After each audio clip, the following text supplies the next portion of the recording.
What can a fish in a fishbowl teach your kids about obeying God? Stick around and we'll talk about it. It's object lesson time.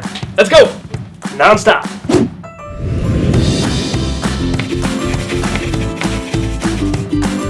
Hey guys, what's going on? Steven here with NonStop Families, and it is time for an object lesson. I want to share something with you that will apply to your kids regardless of what age they are. I've been in full-time youth ministry for nearly 20 years, and I've shared this illustration with hundreds of kids. Usually if I see a former student, I'll run into them and say, hey, of all the illustrations that I ever share with you through your time here in the ministry, what is one that stood out and still impacts your life today? And 9 times out of 10, you know what they say? The fishbowl. Now here's the deal with these object lesson videos. We want to encourage you as parents to lead your children through these yourself. Remember, you are the primary disciple maker of your children. And we want to equip you with resources that will assist you in doing that effectively. As their parents, you have the opportunity to impact your children on a level that pastors, teachers, or anyone else can. So if you're ready, let's do it. This is the fishbowl lesson. Alright, so I'm here with my son Isaiah. Hey. And we are here with this goldfish in a goldfish bowl. So what can you tell me? What can you tell me about it? Its name is Finn because you see the big fin on it. That's not a Star Wars reference? Dad. It's bigger when it's in the fishbowl, and for some reason it's licking the fishbowl. Okay. Let me ask you this. How far does it have to go? Not far. Not far. No, what's holding it back? The bowl. The bowl's holding it back. So what do you I mean, look at it. All it can do for its entire life is swim and poop in its own water. I mean, that's all it can do. I mean, we'll feed it, of course, but all it can do is that. So, I mean, doesn't that sound like it would? How would you like to be a fish living in a fishbowl and all you could do is swim back and forth?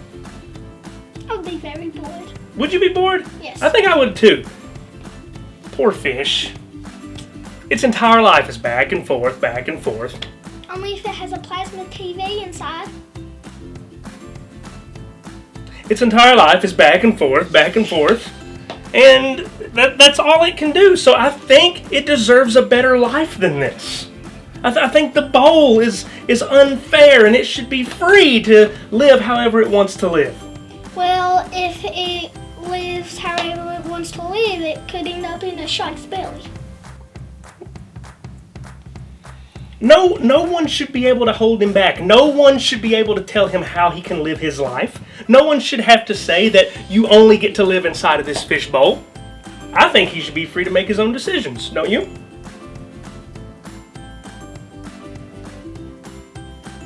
Okay, so let's assume, just for a second, that I decided to take the fish out of the bowl and put him on the table.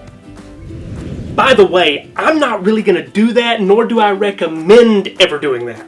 Because if the fish literally dies, then you're going to risk getting calls from PETA, and consequently traumatizing your child for the rest of their life.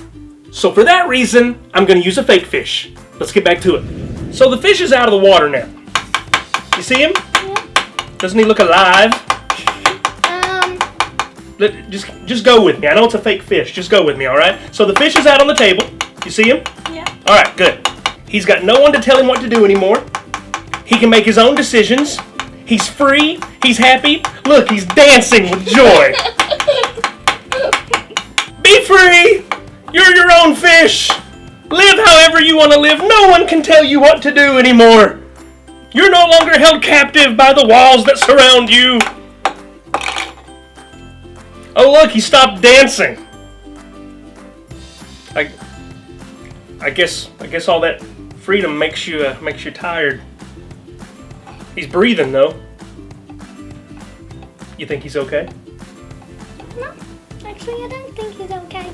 No? Well, what could be wrong? He's got all the freedom that he wants. He can live however he wants to live now. Well, he's not immortal, so he can't breathe.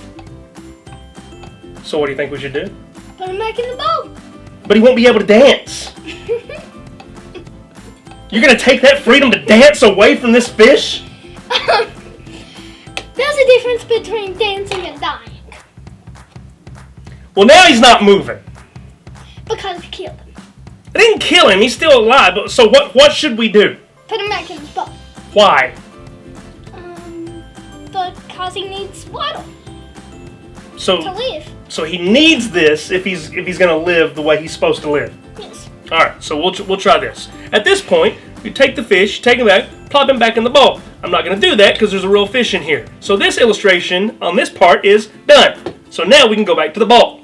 Now he's back in the bowl. Really, he was there the whole time, but for the sake of the experiment, we've got him back in the bowl. Yes. So now, the moment he went from dying, and then we put him back in the bowl, and immediately, what does he start doing? Exactly. He starts swimming again. He starts living his life again. So let me ask you this question, Isaiah. Where is he happier? Is he happier inside the bowl, or is he happier outside the bowl? Well, I would think he's happier inside the bowl so he can live. Why? Why is that? Say that again, real loud. Because if he's in the bowl, then he can live. If he's outside of the bowl, he'll die. That'll preach. I want you to read Proverbs chapter 14 and verse 12 for me, right there. There was a way that seems right to a man, but its end is the way to death. There's a way that seems right to a man, but in the end it leads to death. A lot of times we look at God's commands as a way to soak all the fun out of our life or to keep us from experiencing certain things. And in the end, we think our way is best, and so we end up jumping out of the fishbowl. Yes. And without God's wisdom, we'll die. I'm just going to let him preach. This is the exact same thing that happened in the garden when Satan tempted Adam and Eve. He wanted to convince them that God doesn't really care about you. You deserve to be free. Why is God holding back on you? There are things that you haven't experienced. So what do you need to do? You need to eat of this fruit that God told you not to eat. In other words, you need to jump out of the bowl because there's more for you there, and God's holding out on you. Now, is that true or is that a lie? That's a lie. Boom. So tell me this, Isaiah, if God's not trying to keep us from having fun, if God's not trying to do this, then what's the reason for the bowl? He wants to keep us safe. Yeah, he wants to keep us safe because he's got a plan for our lives, doesn't he? Yes. That's right. In fact, God's got something really specific about this to say in Deuteronomy 5, verse 33. Isaiah, read it for us. You shall walk in all the way that the Lord your God has commanded you, that you may live and that it may go well with you. So Isaiah, here's the deal. In life, you're going to be tempted to disobey God and jump out of the fishbowl that he's placed you in. But one day, if you wait on him, one day he may put you in a bigger bowl. Maybe even an aquarium. But the only way that you're ever going to experience true freedom is by loving him and doing what he commands. In other words, stay in the bowl.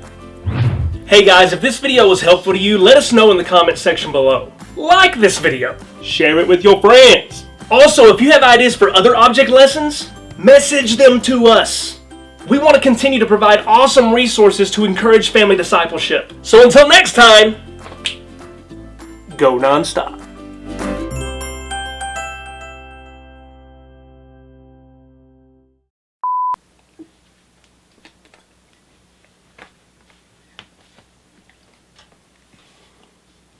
I was going to tell you to say hi, but you already did that. Way to go. You're a natural. Way to go, man. Yeah, I'm famous.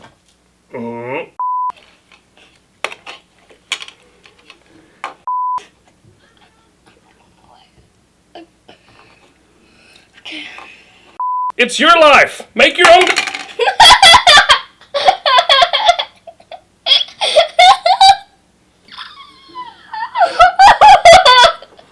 Share it with your friends. And so for that reason, I'm going to use a fake fish.